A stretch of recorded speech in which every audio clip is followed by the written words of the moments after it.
How should people think about capitalism? Isn't it based on greed? Is it more generous to support a system such as socialism? Well, these are some of the biggest questions Christians and non-Christians are wrestling with in our culture today. And I have a guest, I don't know anybody who's more qualified and articulate to talk about these things than my friend Jay Richards. He has a PhD in philosophy and theology from Princeton University. He teaches at the School of Business and Economics at the Catholic University of America. And Jay, I don't know if I've told you this, but I teach at Biola University full-time at Talbot. Yeah. But I also teach high school part-time, and I gave our economics teacher a copy of your book, Money, Greed, and God, a few years ago, and he required it for all seniors to read. That's great. I didn't know that. Yeah, I don't know any book that I think tackles some of the myths about capitalism as well as yours does. So thanks for coming on and being willing to talk about this topic. Yeah, it's great to be with you, Sean. Well, for those of us watching, we're going to jump in here very quickly, but we'll be taking some questions time to time as long as they relate to the questions of economics and capitalism. But one of the things you include in your book, Jay, is you talk about how you used to support socialism and were a big critic of capitalism, but then you changed. Tell us some of the story behind that change and why. Absolutely. I mean, I was a college student in the 1980s, so I'm a little older than you. So remember, this is before the end of the Cold War. There's still a Soviet Union. I got off to a very liberal arts school. And my first class, my freshman year, was a political science class in which one of the books that was required that we read was the Communist Manifesto by Karl Marx and Friedrich Engels. Wow. And I was clueless about economics. I was kind of clueless about politics. And so I can tell you, if you read the Communist Manifesto, and then alongside that, you read a book by a socialist, which was our other book called Democracy for the Few. If you're really confused, it seemed compelling. I mean, you get these arguments, and Marx talks a lot about the poor. The socialist book talked about the fact that, 5 big banks own most of the capital and all these sorts of things. So that by the end of my first semester of my freshman year, I really thought of myself as a Christian socialist. And I didn't really change, honestly, because it just kind of made sense in terms of my moral intuition. But the good news is that I was really kind of a classical liberal, so I thought you got to read on all sides of a topic. And so I went out of my way to read economics and different thinkers, and I stumbled upon this American economist named Thomas Sowell, who's still alive and writing.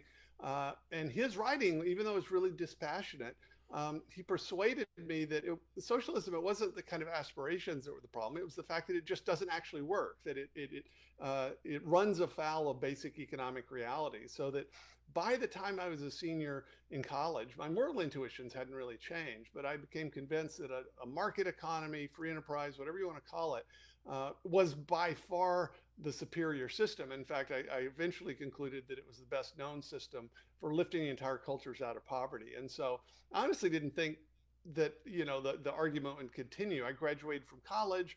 A year later, the Soviet Union collapses. I thought, okay, well, that argument's been settled. Went off to graduate school, but then I ended up back on Christian college campuses maybe 10 years later. And I found the same bad ideas for socialism that I had were just as common in 1999 as they had been in 1989. Wow. And so that's what sort of turned me to this topic. So you first wrote your book, Money, Greed, and God, somewhere around a decade ago. Then you updated it with a new subtitle, but you took out the term capitalism. Why? Well, capitalism is a problematic word, and I even knew that at the time. And for a while, I thought, okay, I'm going to try to resuscitate this word, because if you look it up in the dictionary, it talks about private property, rule of law, limited government, economic freedom. That's all good stuff. But the word capitalism is actually a term coined by its critics. Actually, Marx was the one that made capitalism really a popular word. He didn't quite coin it, but he's basically the one that made it popular.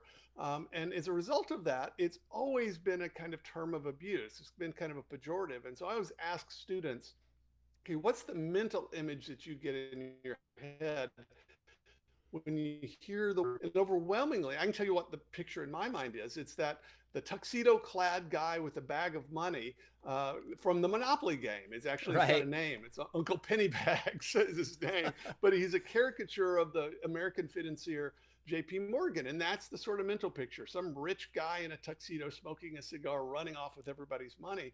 Well, if that's your mental image, then almost any argument that you hear in favor of capitalism you're going to just have a kind of cognitive dissonance. And so I finally Mm, realized, okay, let's not talk so much about the word. Let's talk about things. Let's talk about systems and okay. ingredients for society. And so, whatever you want to call it, if I have 20 minutes, I can explain, okay, I'm going to talk about capitalism, but I'll deconstruct all the mental images. But, I just finally felt like, okay, it's more important to defend economic freedom than to try to resuscitate and defend this particular word. And so, even though really capitalism is a proper dictionary synonym for the things that I defend, I think sometimes the word is almost more trouble than it's worth.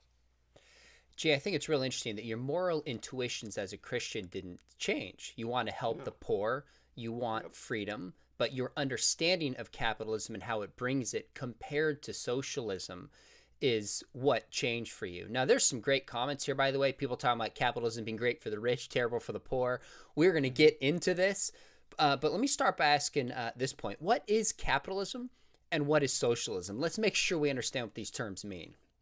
Yeah, and so let me define capitalism not as Marx defined it, because Karl Marx has a very particular way of defining the term in the Communist Manifesto and his writings. But if you look up the dictionary definition, the thing that people defend, it's basically an economic system in which you have widespread private property and contract laws, a limited government, enforceable rule of law, enforceable contracts, and economic freedom. So notice we're not talking about anarchy where everybody just does what he wants to do. We're talking about a Sure. system. You've got to have the rule of law to have anything like capitalism or a market economy. But the rule of law is established so that it creates an avenue where individuals and firms that can then engage in free economic activity. Socialism, again, I'm just going to give the dictionary definition, is this is Merriam-Webster. It's a system in which private property is abolished, or it is a system in which the state owns the so-called means of production. In other words, the government owns all of the productive property and then decides what prices are going to be and what jobs you're going to have, what your salary is going to be, and so forth. And so those are the stark alternatives, at least in the 20th century. Those were the two choices: this kind of socialist command economy, or some version of a capitalist or a free economy. And then the question, at least in the 20th century, was, well, which one was going to win out? Which one was better, I Hmm. would say, as a Christian, for ordinary people, for family life, for religious freedom in particular, and for lifting people out of poverty? That was the key question. When I read your book, that question came through. You're not talking about who has the best intentions. You want to know Mm-hmm. what is produced in terms of helping people. And I think that's the right Right. question. Now, you cited Thomas Sowell earlier, and I haven't read as much stuff on economics, but I've read 3 or 4 books on race, and he's Mm-hmm. just brilliant and insightful. And It you is. quoted him in your book saying, quote, socialism in general has a record of failure so blatant that only an intellectual could ignore or evade it. Now, one of the reasons that caught me pause is you and I are both academics, so we're told Yeah. to not overstate things, if anything, understate. And he's an Mm-hmm. academic at Stanford, and that sounds like an overstatement. So, why is the record so blatant that only an intellectual could ignore it? And what is that record?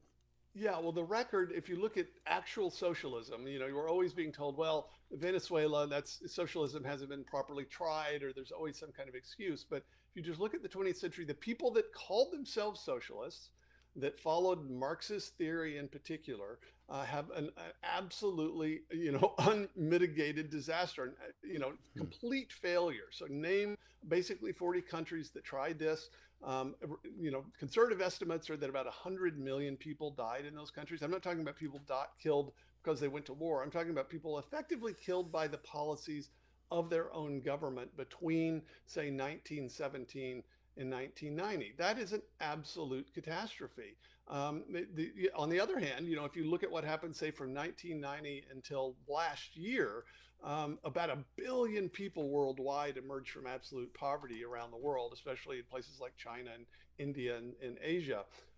And inevitably, if you look at, okay, what were the policies that led basically states selling their assets? So, in other words, a reduction of socialist policies, increase in private property, increase in enterprise, and people emerge from poverty. It's not utopia. It's not that this is the kingdom of God on earth. It's just that basic market reforms that allow what you want to call free enterprise or capitalism, and that diminish socialist policies inevitably and without fail increase the well-being of people overall, and they lift large numbers of people at the bottom out of poverty. That's the key thing. The kind of moral question isn't, okay, how well do the top 1% do in society? Because the top 1% in every society do relatively well by definition. Sure. The question is, okay, what happens to the bottom fifth? And when you compare socialist and capitalist economies in that way, the contrast couldn't be greater. Friends, we're here with Jay Richards talking about capitalism and socialism and which actually leads to the greatest alleviation, so to speak, of suffering. And despite what you've probably heard and maybe believed, it's not socialism. Capitalism, Dr. Jay Richards is arguing, is the greatest force to actually help people out of poverty. Now, let me play the skeptic with you here, because people say, well, that wasn't real socialism. If you do it the right way, socialism is going to work. So Venezuela and Cuba, that doesn't really count. What would you say? Well, first of all, nobody ever says, well, Nazism hasn't ever really been tried, right? Well, nobody says that because they know it's evil. Part of the problem is that when people say that, what they're doing is they're actually plugging the word socialism in with their own mental images. So just as people have a bad mental image of capitalism, when they say socialism hasn't really been tried, they're not following the dictionary definition. Yes, it's been tried. It's exactly what was tried. Abolition of private property, state ownership of the means of production has been tried over and over again, and it always leads to catastrophe. What they mean is you'll ask, like Bernie Sanders, for instance, or Representative Ocasio-Cortez. She says, well, by socialism, I mean that everyone is accorded a certain kind of dignity or something like that. I mean, I think people that like socialism, what they're really picturing, it's like a Scandinavian village where everybody has a Volvo in the garage and everybody has plenty to eat and they're sort of singing songs together, right? And so that mental picture, that Venezuela doesn't look like that. So they say it hasn't been tried. But again, we got to think things, not words. And so if you want to know, okay, what we want to know is, what is economic reality actually like? Socialism has absolutely been tried. Yeah, there are different flavors of it. But the word and what it means, and the theorists that propose socialism, they have some privilege to say what socialism means, right? And people that think they're socialists tried it. And so it's really just the extremes of special pleading for people to say, well, real socialism hasn't been tried. It's quite clear that they're essentially stipulating a definition of socialism to conform with their mental image, rather than socialism as it exists in the real world or as it's been proposed by theorists like Karl Marx. So to make sure I understand, socialism has not worked anywhere. Would you agree with that? Absolutely nowhere. That's right. And the places where it is cited, so for instance, Scandinavian countries are often identified as socialist. And now they did try certain versions of socialism in the 1970s and very quickly realized, okay, this is a bad idea. What the Scandinavian countries have, first of all, they're all very small. They're ethically homogenous. They have very particular cultures. So Norway is about the size of Washington State, right? So they're very small kind of places. And so even if socialism could work in a country like that, it doesn't follow that it could scale up to a country like the US. Nevertheless, if you actually look at what happens in Scandinavia, they're not socialist. So Sweden, about 15% of the economy is actually publicly owned in Sweden, that is owned by the government. So in other words, it actually is less socialist than the United States on that definition. What they have is large income taxes and a large kind of cradle to grave welfare system. But if you look at the index of economic freedom, Scandinavian countries are often above the United States. So that's just a misnomer. So if you look at the real countries, Cambodia, Vietnam, China before 1990, certainly the Soviet Union, all those places that have really tried socialism, Cuba still to the present day, those are relevant comparisons. Those are actual socialist experiments. So why is socialism and or Marxism so appealing to people today? Why is it popping up right now? What's going on? Because I grew up, I am younger than you, like you said, but I have memories of the Cold War. I went to Russia, I think it was 1991, and I saw what it was like before the walls came down. And those memories are etched into my mind, the failure of socialism.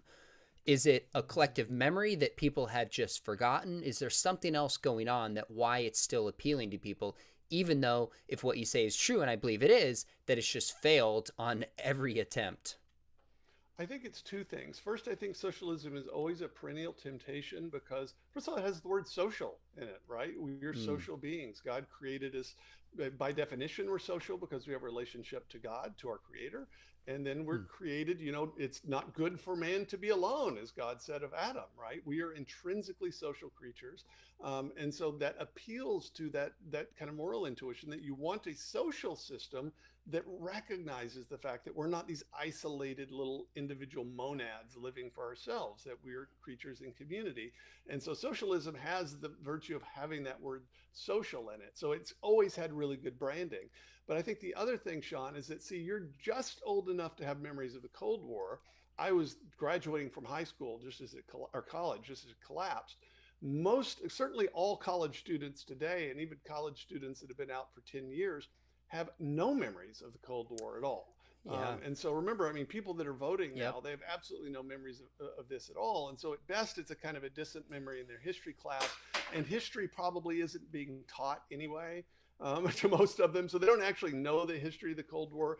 And so it just sounds like something that old fogies sort of talk about, unfortunately. And so I think that's the problem. Both it appeals to our moral intuitions because we want something that Okay. accords with our social nature. And nobody really remembers what happened in the 20th century. So my fear is that we have to learn all these lessons again.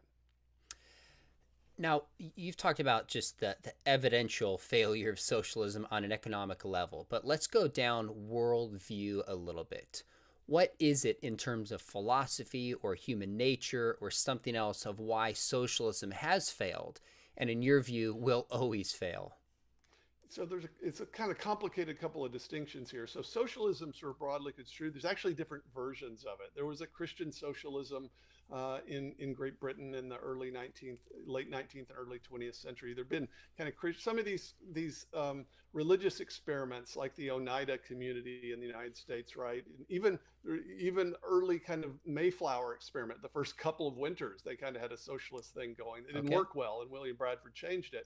So if you were just talking about generic socialism in the sense that everybody owns everything in common or something like that, then there's nothing sort of intrinsically materialistic or atheistic about that. But socialism certainly it developed as a theory, is a part of Marxism. And Marxism is intrinsically materialistic. Karl Marx had this idea of dialectical materialism, in which history is just this kind of deterministic unfolding of matter and economic conditions. So we're not ultimately determined by the fact that we're made in the image of God or shaped by history, but rather history is determined by economic conditions working themselves out over time. And by economics, Karl Marx meant something very materialistic. So materialism, insofar as it says that everything's just matter, right? Matter is all that matters, is also atheistic. And so you can't be both a Marxist and a theist. Something's going to have to give. You're going to have to redefine something there in order to combine those. It's possible to be a Christian socialist, but you couldn't be a Christian Marxist. You'd have to be a non-Marxist socialist. Now, I think you still are going to get the economics wrong, but at least you're not going to have a kind of philosophical problem. That's really interesting, because one of the questions I want to ask is Marxism essentially atheistic? And it sounds like, as I understand it, correct me if I'm wrong, Marx saw the advancements of society, economically speaking, as a determined process, just as determined as physics and any other science. And that only makes sense if there's no God guiding this and there's no free will. So in that sense, the other one is there's no human value, this kind of utilitarian worldview that says you can wipe out masses for the later good, which is built into Marxism, as I understand it, seems to be atheistic. And of course, I got to qualify. I'm not saying all atheists would do that or would believe that, but that seems a necessary backbone for that. Do you agree with those 2 points? Would you add anything to that? Yeah, I think because Marxism is intrinsically materialistic, it has to be atheistic. I mean, sure, somebody could have some eccentric kind of theism in which God is a material object, I suppose. But as these words are normally used, Marxism is intrinsically atheistic. Of course, as you said, it doesn't follow that every atheist is a Marxist. There are atheists that are libertarians too. It's just that Marxism itself is a materialistic theory. And as you pointed out, it's also deterministic. But here's the irony, is that, of course, the determinists always make themselves, right? So everybody else is determined by their economic conditions, by their class consciousness. Marx somehow transcended that, notice, in order to develop his theory. And so there's always the kind of incoherence of materialism and determinism, is that the theorist always exempts himself from the logic of the theory. That was an interesting point you made in your book when you said he believed communism was necessarily coming, but he kind of wrote a book to help it necessarily Yeah, come. I think you highlighted that tension that's there. So, okay, yeah. so if Marxism is essentially atheistic, tell me, is there anything why Christian socialism, why in a sense you could be a Christian socialist in terms of you could fit the worldview together, broadly speaking? But why doesn't socialism work? Is there anything within Christian Mhm. worldview? And I guess what I'm hinting at is a lot of people will say human nature, socialism gets that wrong about our Yeah. self interest and our hmm fallenness. Do you agree with that? And if so, could you explain what's typically meant by that? Yeah. So basically, the idea is that I mean, I was it Ronald Reagan. It's attributed to different people. Say, socialism only works in hell, where I forget how it goes exactly, but it doesn't work here on Earth because people are fallen, we're Mm, fallen creatures, and so you need an economic system that takes account of our fallen nature. So if people are self-interested, if they're selfish, you want an economic system that will channel their selfishness into socially beneficial outcomes. That's what Adam Smith famously argued, that a market economy does that. Now, self-interest alone is not the same as selfishness. I mean, my self-interest right. includes my family, right? And so I need to pay the rent. I need my daughter's braces. I need to pay for college. That's a part of my self-interest. And you want an economic system that accounts for that, so that by me pursuing the things that are most important to me, I will be sort of channeled in my activities in a way that provides for other people. So the butcher, the brewer, and the baker, as Adam Smith says, you don't want to sort of count on their beneficence or their charity for your dinner, but on their self-interest. His point is that the butcher may not care that much about you or know about you as a customer, but because he's maybe concerned to pay his rent or to help his daughter, what he's going to do as a butcher is he's going to provide meat for you. He's going to try to provide meat for you that you'll freely buy at a price that you'll pay, and to do it better than his competitors. The point being that when you have the rule of law and private property, a market will channel our legitimate self-interest, the things that we're really interested in ways that benefit other people and the common good. Socialism just doesn't do that. We know from practice that what your incentive in a socialist system is not to please the customer, because you're getting paid the same amount whatever happens to the customer. Every shop you go in is like the DMV. It's just that bad. And your only incentive is to curry favor with the government regulator who's watching you. And so that's why socialist systems like the Soviet Union, people would stand in line for hours just to get groceries. The problem wasn't that they didn't have fertile farmland or anything like that. It's that socialism completely messes up this kind of interconnection of human Mm. incentives and purposes. And this is what economists like Friedrich Hayek argued early in the 20th century. Said, look, this can't possibly work because it just simply reorients and scrambles people's incentives in a way that's going to lead to disaster. Unfortunately, people had to try it for several decades. And yep, sure enough, it led to disaster. That's really helpful. Now, there's a comment that says we are being lied to. I'm not sure if that means in society we're being lied to Mm-hmm. about these things, or if you and I are lying to Right. them right now. So if you think we're misrepresenting something, put a comment in there. Tell us why. I'd love to give Dr. Richards a chance to respond to it. He loves Q&A and Mm-hmm. is not afraid of the challenge. So please clarify. Now, one of the things you do say that was just there's a lot of things that made me think is materialism is at the root of atheism. I'm Mm-hmm. sorry, at the root of Marxism. And Right. that's one reason it fails because wealth creation, which is the only means that can reduce poverty in the long run, only comes from immaterial spiritual things. Mm-hmm. Can you explain what you mean by that? Yeah, it's a weird sort of idea, but when we think of material wealth, we tend to think that it's a material thing, right? It's the result of just some physical thing we do like labor, or it's the result of some physical material resource.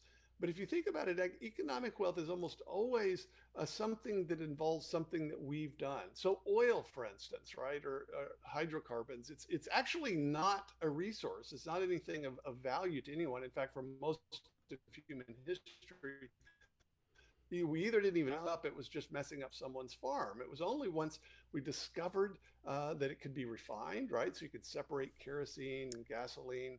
Yep. We invented a technology that would use that it actually became a resource. And so that what is happening there is that human ingenuity is mixing with a material substance to transform it into a resource. Another way you can think of this is just the way in which our purposes and our intentions can transform something that by itself isn't valuable into something that is valuable. I mean, in technologies is really obvious. We make fiber optic cables and computer chips. They're both based in silicon, which is sand effectively, right? So it's materially, it's worth almost nothing. Transformed with human ingenuity, it's suddenly very, very valuable. Or even something as simple as labor. So imagine I'm digging a ditch in the desert, right? And I just work my fingers to the bone. Compare that to the same exact labor in someone's backyard in Santa Barbara, California, who has contracted with someone to put a swimming pool in, right? So it's the same exact amount of labor, but in one case it's valueless, in another case it's very valuable. It's all based upon intentions and purposes and really design and creating value. And so this is really a recurring theme of my work is the role of the human mind, of our purposes, of our spiritual nature as the real source of wealth. And it's sort of counterintuitive to people to think, well, material wealth should just be about matter. But no, in fact, especially in advanced economies, most of the value that we create is the result of our ingenuity. It's not the result of any particular material thing. That's really helpful. I see that with my son. He's 16 years old and he's a shoe reseller. He's a little entrepreneur.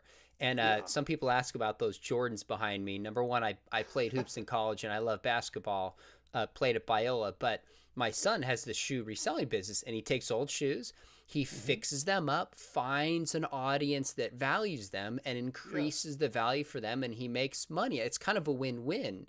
And that's really one of the things you're arguing, is that ingenuity that really creates value, which is an immaterial thing that comes in his mind, but is expressed physically.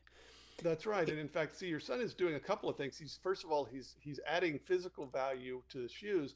He's also doing something that economists call arbitrage, in which he essentially connects. He creates an opportunity, right, by taking a product and then no doubt using the internet and technology is able to connect it to somebody that wants it, right? And so that itself is value creating. It's hard for people to get, but you can have something, but if it's in your garage, it might be something somebody really would like and would really enjoy.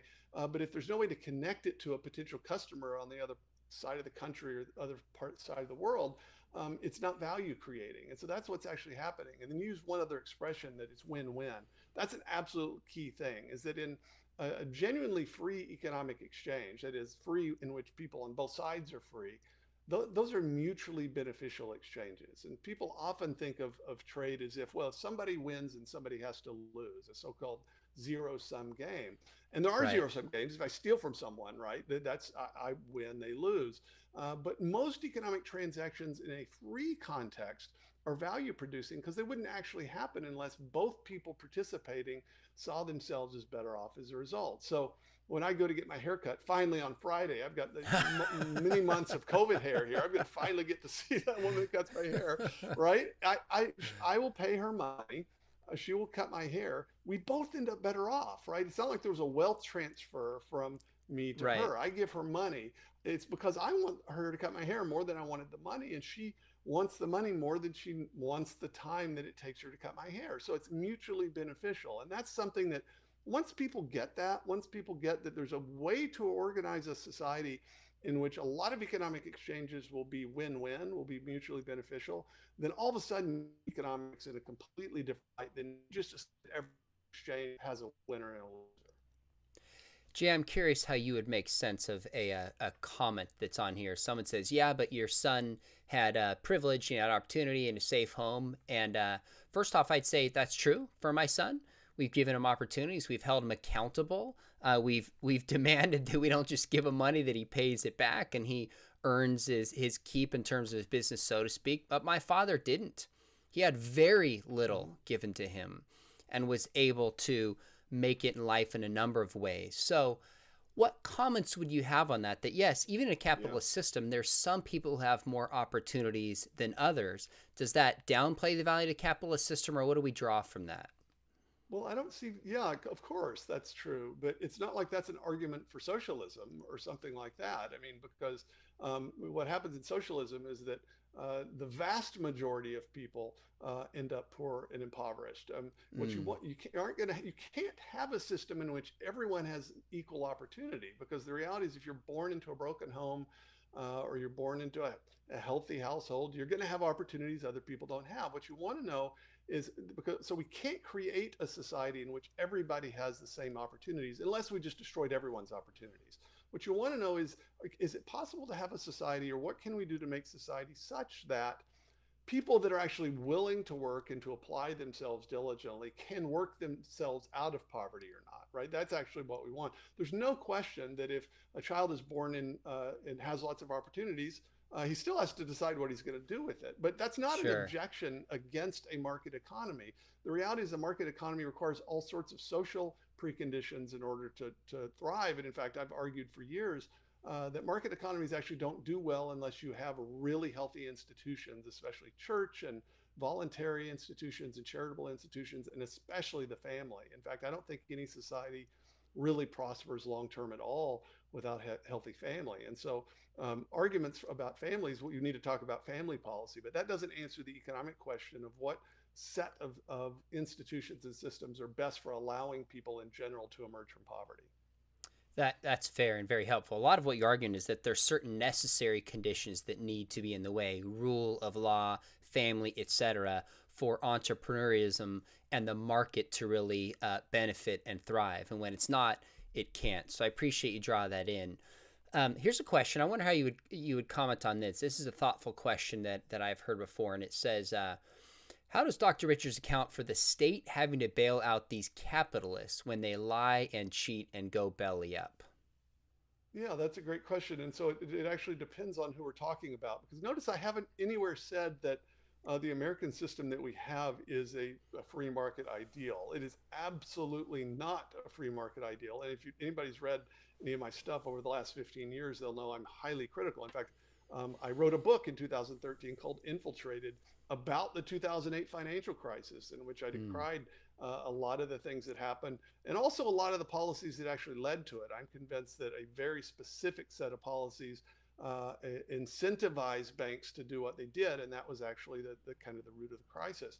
But notice I didn't say anything about in a free market system, it requires that government bail out large institutions. I mean, I actually think what we're dealing with now is the emergence of a kind of oligarchy and a cronyism, in which rather than having a mm, vibrant free market system in which private businesses compete with each other for customers and there's a level playing field, that's what the government's supposed to do, is sort of serve as an umpire.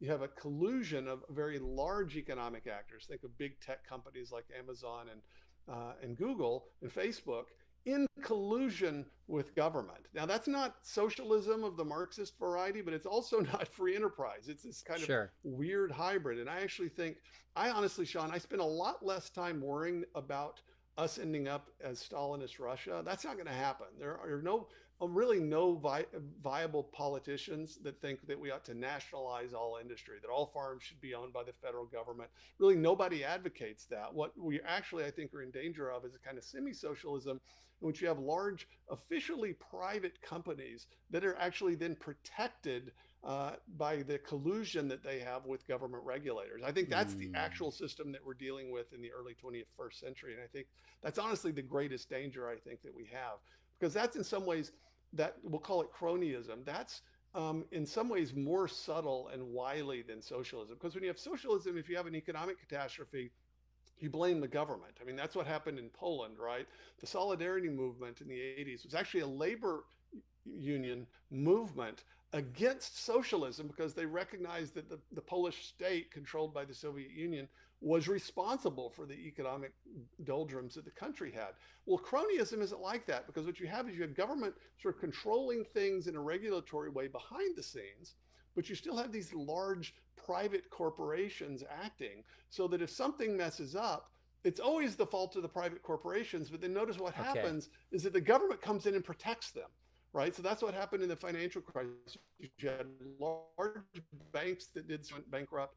Government then bailed them out and created a new set of laws in 2010 that dubbed them systemically important financial institutions. So in other words, created big companies through a series of policies, had to bail them out, and then made them even bigger, right? That is a huge problem. That's not free enterprise, and that is absolutely not what I'm defending. In fact, I think that's a great menace.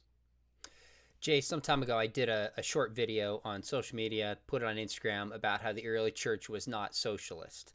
And somebody responded by saying, well, where does the early church support capitalism? And I thought, well, of course it doesn't, because capitalism wasn't a system back then. Right, I mean, why right. would the Bible support capitalism? Your Yeah. argument is not that you find chapter and verse, but your No. argument is more that if you care about poor people, this is a system that best helps them. And I frame it that way because I think there's a really thoughtful question here in that vein I'd love to hear you comment on. John Christopher says, how does or can a capitalist system encourage the Christian principle of care for the poor, widows, orphans, etc.? That's a great question. And I should say that I don't think an economic system by itself provides everything that you need. I think when we're talking about economy, that's all we're talking about, right? And so I think a vibrant market economy is going to be one in which there is a lot of social space for private institutions, for, as I said, the family, and for the church, culture forming institution, educational institutions, which I think are over what should be generally private and voluntary, not controlled by the state.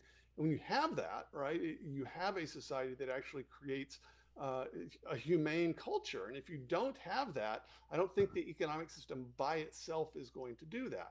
That said, if you're concerned about the poor and the orphan and the widow, then you want to ask yourself the empirical question, okay, in what economic setting are they most likely to do well or able to do well, right? And that's really, I would never argue, well, yeah, the Bible teaches capitalism. That would be a sort of strange thing to say. Now, the Bible does teach the value of private property. I absolutely would argue for that.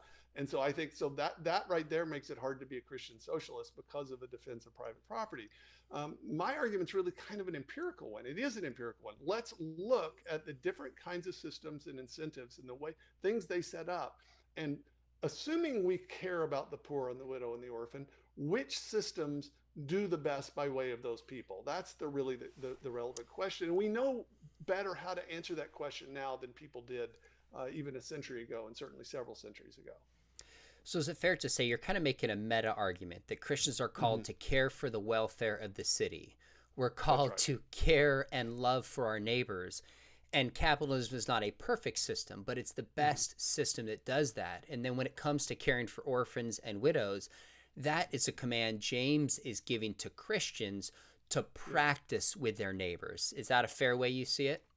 Absolutely. I mean, we're never going to, Jesus said, the poor you'll always have with you. I don't think he meant, so therefore you just accept the fact that lots of people are going to be poor. I mean, I actually think it's possible to lift everyone in a society out of absolute poverty. So in other words, the kind of poverty where people literally don't have enough to eat. In fact, I think we're capable of doing that. You're always going to have some poverty in the sense that you'll have relative poverty, some people that are poorer than others, or some people just get themselves into circumstances, right? Even in a vibrant economy, you can get someone that's addicted to drugs, right? And they end up really needing help, and the economy's not going to help them. That's going to require charity and love. At the same time, I think in the world, the primary way by which wealth is created in the world that God has created is business and enterprise. This is the vast majority of wealth comes from that. So all those hundreds of millions of Indians that emerged from absolute poverty in the 90s and the 2000s, it wasn't because of charity. It was because of economic reforms that allowed them to create wealth for themselves. And I think a lot of us as Christians, we think, well, poverty naturally should have a charitable solution, when in fact, even charity relies on a prior abundance. It's like, charity's like the gleanings in the Old Testament. You need an abundant harvest, right? And then of course the Hebrew farmers were commanded, okay, leave the gleanings around the edges for the sojourners and the poor. But you can't have gleanings if you don't have an abundant harvest to begin with. In the same way, if you want charity, you need a source of wealth creation from which charity can actually emerge. And so that's the kind of key thing. That's why I spend so much time talking about the economic factor, because I think that's the primary way in which people emerge from poverty. That makes a lot of sense. At the heart of kind of your book is that there's a lot of common sense misunderstandings that people have. And one of them you call the Nirvana Myth, which is comparing capitalism with this unreasonable ideal. And I think a lot of the questions here people are asking, which are fair questions, are like, but we still have some poor, but we still have some problems, government bailouts. Your purpose, so explain what you mean by the Nirvana Myth. Yeah. Well, yeah, so I call it the Nirvana myth, first of all, because economists use that term, and also because I didn't want to imply that it was just a Christian problem. So if you think of Nirvana as sort of like the Buddhist heaven, right? But for Christians, this would be the kingdom of God. What you don't want to do when you're thinking about, okay, what kind of economic system should we have, is compare it to your ideal, right? So it's not fair to compare any actual this worldly economic system to the kingdom of God, in which there's no death, there's no suffering, right? There's no hunger, because we can't bring that about. God ultimately is going to establish his kingdom in its fullness. Now, yes, the kingdom breaks in the here and now wherever the church is acting, and there's sort of glimmers of it. What we want to do when we're comparing economic systems is say, okay, what's the best of the live alternatives, that is, that this side of the kingdom of God that we're actually able to bring about. And when you do that, so you compare socialism, maybe, and feudalism, and you could compare ancient slave states, though nobody advocates that, so we don't think about it, obviously, right? And so what you've got is sort of command economies and communism and socialism and things like that.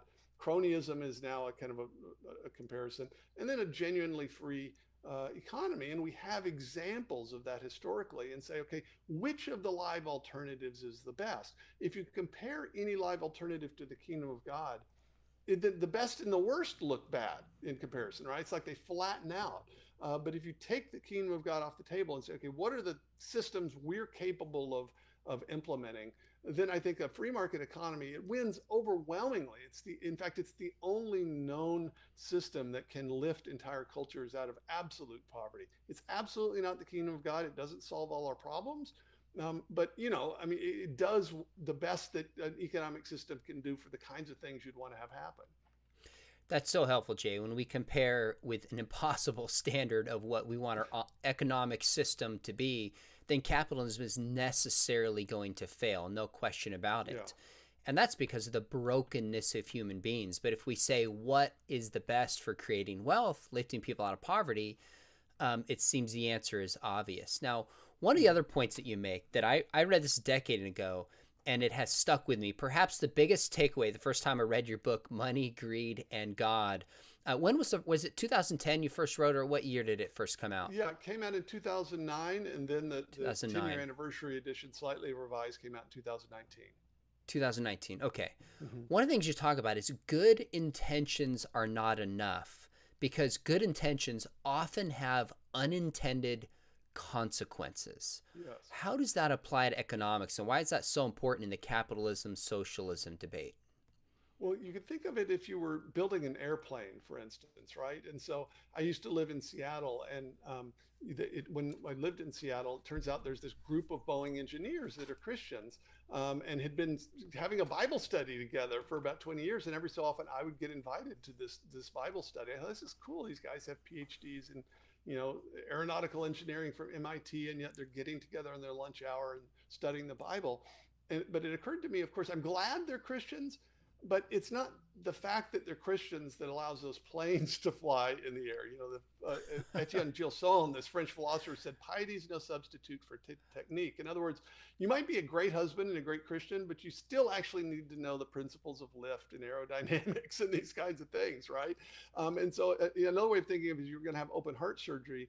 And there was a Christian open heart surgeon that had a really bad record, and an atheist that was really good at doing open heart surgery. You probably go with the atheist. That's kind of the key point. Well, it's the same thing in economics. We very often, because economics involves human relations, we assume that we can just read off our moral intuitions and land on an economic policy that actually helps people. But economic reality is a reality. It has its own rules and principles in the same way that there are rules and principles in biology, right? Or in aeronautical or airplane engineering. And people don't often get that. They sort of think, well, economics doesn't require that you know anything. It's just, I would like this to happen. I would like everyone to be rich. And so let's just make it able to pay anyone less than $100 an hour, and then everyone will be rich. That sounds nice, but that's not actually how it works, because prices have a particular thing that they do in a market. And so you could raise the minimum wage to $100 an hour, but what you ought to ask yourself is, what's that going to do to everyone whose labor is worth less than $100 an hour? It's going to devastate them. That's because of economic reality. And so my argument is that as Christians, when we think about economic policy, we want to ask the what question. That is, if I did this, if we implemented this policy, what would happen? And then the economic question is, well, why would that happen? Because that's what you use economic theory for. And only then do you say, should we do this, right? So Gotcha. the first thing you shouldn't say, I want people to not be poor, so let's have the minimum wage be $100 an hour. What you want to say is, what would happen if we implemented that policy? That's the first question. And if you do that, if you stop and say, okay, what would happen if we did that? Here's the good news. Every economic idea that's ever been thought of has been tried somewhere. And so you got data on that. It's just that we usually don't pause long enough to ask that question. And that's where I think we get in trouble.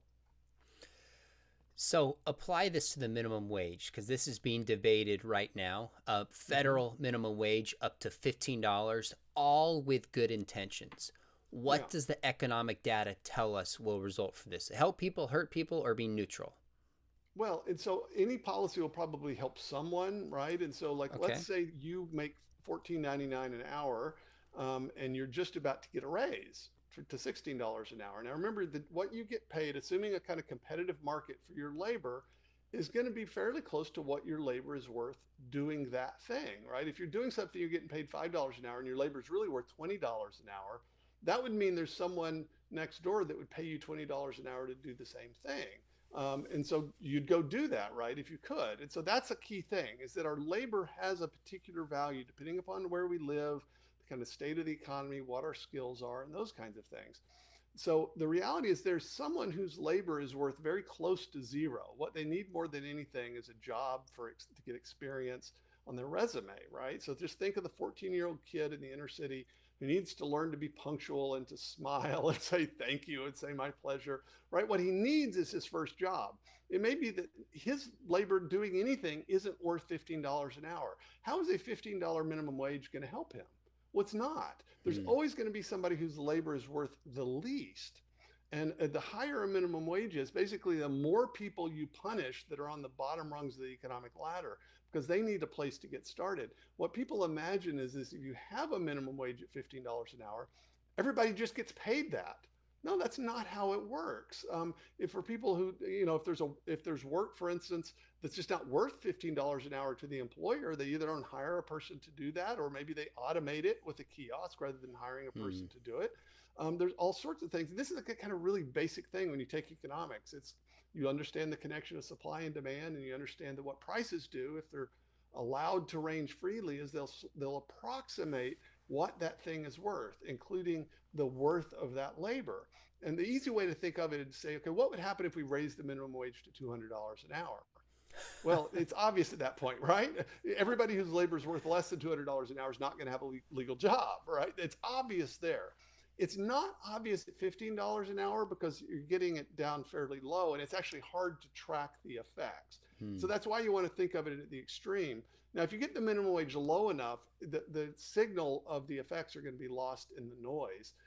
But there's a reason that no politician is proposing $100 minimum wage, because they know that would be a catastrophe. What they're counting on is that most of their constituents don't understand this about prices, and they don't know it's actually going to hurt the poor, because if you look at polls, about 70% of the population always says, oh yeah, we want to raise the minimum wage. And so that's what they're counting on. A politician is perfectly happy to advocate a policy that hurts people, as long as the people that elect him don't know that. That's the key thing you got to remember. And that's the case here. And so the reality is, if you're in Seattle, $15 minimum wage isn't a big deal. When we lived in Seattle, my young daughter, 14 years old, was getting $12 an hour to babysit, right? But if you're in South Dakota or someplace where the cost of living is much lower, there's a bunch of jobs that people won't be able to get if you had a $15 minimum wage. So federal minimum wage is it's an absurd idea. That seems to be one of the larger critiques you make of socialism, that these top-down uniform decisions ignore some of the nuances on the more local level. And though they may help some, they end up hurting more than they help. And a part of this is one of the arguments you make is that there's no possible way somebody could be all-knowing and possibly be able to assess all of these factors that are necessary to run an economy from the top down. Rather, they bubble up, so to speak, from the bottom. Would you talk That's about that a right. little bit? Yeah, and this is one of the most important things, but it's also sort of hard for people to get initially. And I draw on an argument by the Austrian economist Friedrich Hayek, who talked about it's called the information problem in economics. And so essentially, in order to be able to control an economy, a socialist system would be able to have to say, okay, what's the proper price that everything should be at any particular time and place? But there's actually no answer to that question. If you think about how gas prices change all around the country under all sorts of different conditions, that's because what's happening is that prices, when they're allowed to range freely in a market, they're actually little packets of information that they generally approximate the underlying supply and demand for that thing. So there's an underlying economic reality of people constantly deciding what they want, how much it costs to get a gallon of gas to a particular place, right? People competing for that thing. And so what a market does that has free prices is that the prices will approximate that, and then we can make decisions based upon prices. So an economic system with prices is an information carrying system. And there's actually no other way to get that information than the market process itself. And so when you get a socialist system where basically a committee has to decide quotas and prices, it just completely demolishes that. It scrambles that. So one way I often put it is I say, do you want a price system that truly and properly and accurately reflects the underlying economic realities? Or do you want a price system that distorts that? Because that's what socialism does. It distorts that, and we know it over and over again. It's so bad that when Lenin first implemented his farm policy in 1919, 1920, they basically created price quotas for all grain and everything in agriculture. It destroyed the agricultural economy. 2 million people died of starvation. Lenin actually Wow. had to implement some price and market reforms in the early 1920s in the Soviet Union just to get people selling grain again on the countryside. I mean, that's how immediate the effect is. And so that's why I don't worry about that level of socialism being implemented, because any politician in the United States that did that, in 6 months, everybody would know, okay, that was the worst thing anybody ever did. And so he'd get voted out of office. That's why you have politicians advocating $15 minimum wages, because they're hoping Gotcha. that that sounds good to people, but people won't connect the dots about what the effects are. It's populist rhetoric that ultimately doesn't help people and hurts many, unfortunately. There was a comment a few minutes ago that said, "Hey, just joined. What's going on? Let me just sum it up for you. If you care about alleviating people and getting them out of poverty, socialism bad, capitalism good." That's probably as simple as I could put the argument that my guest Jay Richards is making. And by the way, if you're just joining us, we have some other guests coming up, including a friend of mine, to talk about cannabis and the Christian. So very interesting topic, and this is brought to you by Biola Apologetics. So make sure you hit subscribe and notifications so you don't miss those upcoming interviews. If you have questions for Jay, we have a few minutes left. Put them in the comment box, but I'm going to keep rolling. One of the criticisms of capitalism is that it's essentially greedy and based on selfishness. Your thoughts? Yeah, that's one of the myths I talk about in Money, Greed, and God is the so-called greed myth. Now, the greed myth's not the idea that people are greedy, right? I mean, we're fallen human beings, gather two or three together, and you're going to get some greed. The question is, first of all, is the market economy essentially about greed? Well, no, there's absolutely no reason to think that. The question is, okay, what system is best for channeling greed? If greed is a reality, greed is, in a sense, it's a kind of universal. So every economic system is going to have to deal with greed.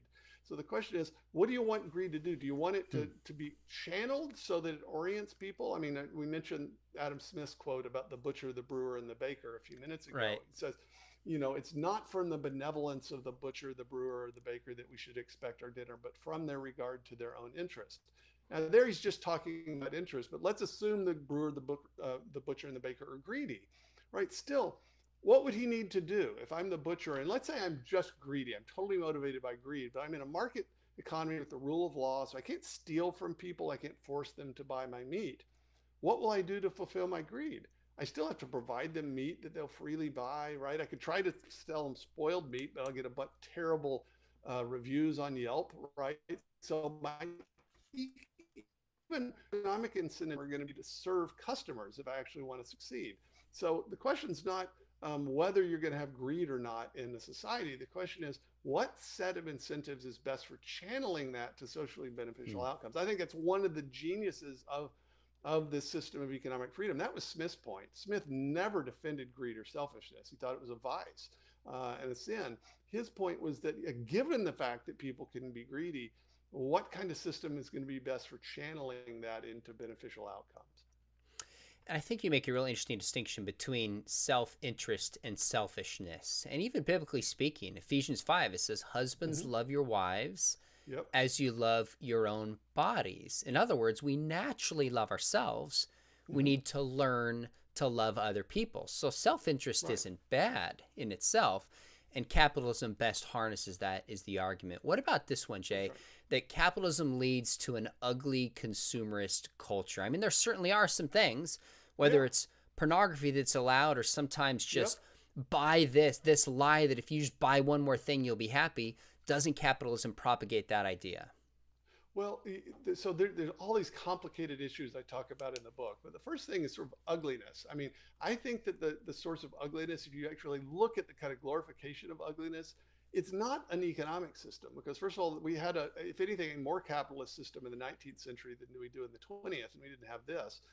What's happened is that certain things have grown up together. So in the 20th century, we've got a materialistic and a secularist worldview that lead us to love things we ought not to love and not to suppress certain things that we ought to suppress. So like you mentioned, pornography, right? A market economy, like a market system will tell you, okay, what will happen if you sell this thing? Well, if people compete, that'll bring the price down and the quality up, right? It doesn't tell you whether you should sell that. Now you could create a market price for hearts, right?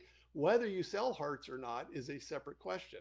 Market will work for pornography. Whether you sell it or not, or allow it, that's a separate question. And so that doesn't answer any of those sorts of questions. Remember, a free market system always presupposes the rule of law. And so there's always going to be things that we think shouldn't be sold. So for instance, a market system could set a price, you'd end up with prices for selling human beings as slaves, right? But that would be a violation of a fundamental right. And so that we think, look, a free economy doesn't mean that you should be able to sell human beings. And so those questions, it's not like if you support a free economy, you support, sort of like radical libertarianism where people can sell absolutely everything. That's simply not true. Now, it is true that the more abundance in some ways we have, the more temptations there are for things, right? The more kind of options. And the reality is that's always going to be a fact. But I don't think there's anything about a market system as such that causes that. I mean, if you look in socialist countries, if you looked in the Soviet Union, right, there's a heck of a lot of hideousness and ugliness.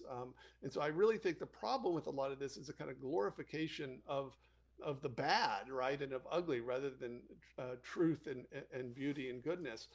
That's a worldview problem rather than primarily an economic problem. Now, one final point is that the sort of long-term, a market economy actually requires that we not be consumerist in the sense that we consume everything that we produce, because a market economy requires first that we actually produce more than we consume, right? Because in order to invest in new businesses, we need to be able to produce wealth. Some of it we have to consume in order to survive. We have to eat and pay the rent. But then some of it we need to save and to reinvest. And so there's actually this sense in which a market economy, the kind of this capitalist cycle, requires that we have the personal discipline not to consume everything we produce, but to use some of that as a leftover for saving and investment. And I think that's primarily the role of civil society, of culture, and of churches to teach that precisely. And that's why I actually think a sort of robust Christian society is the very best thing for a free market economy. So one last question for you, and we're pushing the time you committed to, so I don't want to take advantage of that, but something I don't think you dealt with in your book unless I just missed it, is some people might say the gospel seems to be dying in Western cultures and the church that favor capitalism. but exploding in places like China that arguably may have more Christians by 2030 or 2050, I've heard, than any other state. Is there a connection between that, or what would your thoughts be on endorsing capitalism might help with poverty, but arguably, possibly undermine the gospel? Yeah, I mean, there's the famous statement from the early church that, it's basically the blood of martyrs is the seed of the church. So persecution actually can lead to spiritual revival. That's true. On the other hand, I don't think that we should support the torture of others just because it might, have sort of moral benefits or social benefits.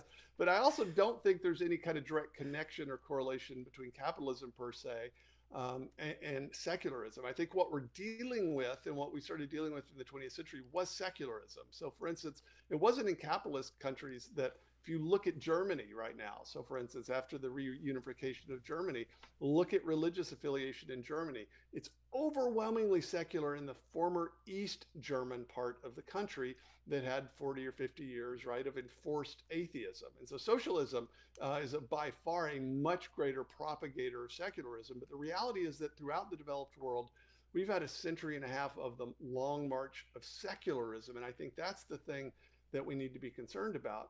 What we don't want, I mean, the church is growing in many places in sub-Saharan Africa, which are at earlier stages of economic development. I think what we want for those countries is a growth of the gospel and also a diminishing of poverty, because the reality is that we are creatures made in the image of God, and poverty is, in a sense, it's an enemy to the full flourishing human life. And so we should not wish that upon people. China is a complicated case because, of course, China's trying to combine this weird kind of formerly communist thing with a market economy.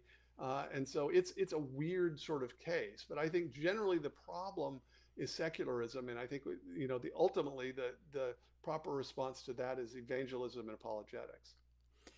Jay, I got to tell you, I don't think I've had any guest who's given me more bang for the buck in the hour. And in terms of a topic on economics, you gave us a bang for the buck in terms of pointed, thoughtful questions. You have really thought this through, which I appreciate a ton. I'm going to have to go back and listen to it again myself to really process some of these ideas, because you're challenging some things that many times Christians and those in the church have just adopted from the wider culture. And you're saying, no, if we love our neighbors and we look at the facts, socialism does not work and capitalism does. Not perfectly in Nirvana, but it's the best system that leads to the flourishing of human beings, at least that opportunity. Those of you watching, I hope you'll get a copy of Jay Richards' book, Money, Greed, and God. I think it's a fantastic book. Even if you've been watching this, like, you know what? I don't buy it. At least read the other side. Jay, in a class I teach at Biola, I actually have my students read parts of the Communist Manifesto because I want them to see some of the lure of why people would adopt certain Marxist ideas and the depths of the arguments that he makes, but ultimately you critique it like we did today and see where it falls short. So wherever you stand in this debate, I hope you'll pick up a copy of Money, Greed, and God by Jay Richards. And Jay, when you were done with the update to the Privileged Planet, which is one of my favorite intelligent design books, I love that book. We want to have you back on. I know you're working about that to talk about it. So we sure appreciate you coming on and taking your time. Thanks, Sean. Great to be with you. This has been brought to you by Biola Apologetics. If you've ever thought about getting a master's degree, we would love to have you come study with us. We just started, Jay, I'm not sure if you knew this or not, but this spring, fully online distance program that we can do, and we're the top rated apologetics program. So if you have an undergrad degree, I would love to partner with training you. There's information notes below, and if you're like, I'm not ready for master's, we actually have a certificate program where we would guide you through that process, and there's a pretty significant discount below for checking out the show. So thanks so much. By the way, those of you who watch this, I'm going to start doing some live Q&A. Some of you have requested, hey, would you just come on and do live Q&A and hang out? So I'm going to start doing some of those, so be on the lookout for that. Thanks so much for joining us, and make sure you hit subscribe. Got some interesting interviews with Wayne Grudem and Lee Strobel and Nancy Pearcey coming up that you're not going to want to miss. So God bless.